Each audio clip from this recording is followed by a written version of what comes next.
9, তারপরে আছে আমাদের কি আছে কি নাই, তারপর আছে 12, ঠিক আছে, তারপরে আছে 14, তারপরে আছে 15, ঠিক আছে, তারপর কি 18, কত আছে 18, তারপরে আছে 20, ঠিক আছে।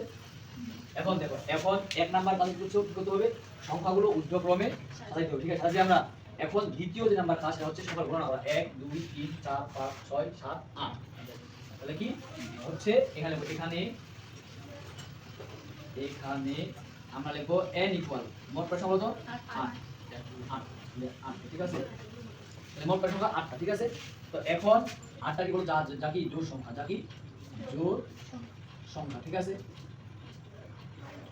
তাহলে এখন লিখবো আমরা জানি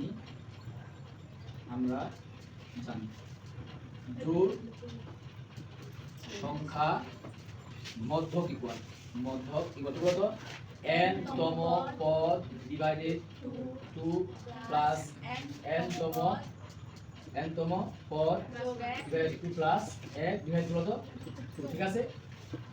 এখন দেখো n মানে কি বলবো, সংখ্যা 8, তাহলে n লিখলে কি বলতো 8, লিখলে আমরা 8 তম পদ ডিভাইডেড 2 প্লাস কত হবে 8 তম পদ ডিভাইড কত 2 প্লাস কি 1, ঠিক আছে, লিখবে আরেকটা টার্ম ডিভাইড কি 2। এখন দেখো 8 কে ডিভাইড কত হলো, 4 কত হবে 4 তম পদ প্লাস, এখন 8 কয় ভাগ না কত হবে 4 4 কত হবে 5 তম পদ, ঠিক আছে, ডিভাইড কি 2। এখন আমাদের কাজ হচ্ছে এখানে দেখতে হবে এই যে 1 2 3 4 7 তম কত হলো 14 না, কি হয় 14 লেখা, ঠিক আছে, আর 5 তম কত 15, এখানে কি হয় 15 লেখা। আমি কি লিখতে পারি কত, আমরা এখানে লিখতে পারি 14 যোগ কি 15 ডিভাইড হলো 2, 14 আপনার কত হয় 29 ডিভাইড কি 2 2। এখন কাটাকাটি কত কত তাহলে আসছে আমাদের 14.5, এটাই কি মধ্য, আশা করি বুঝতে পারছেন।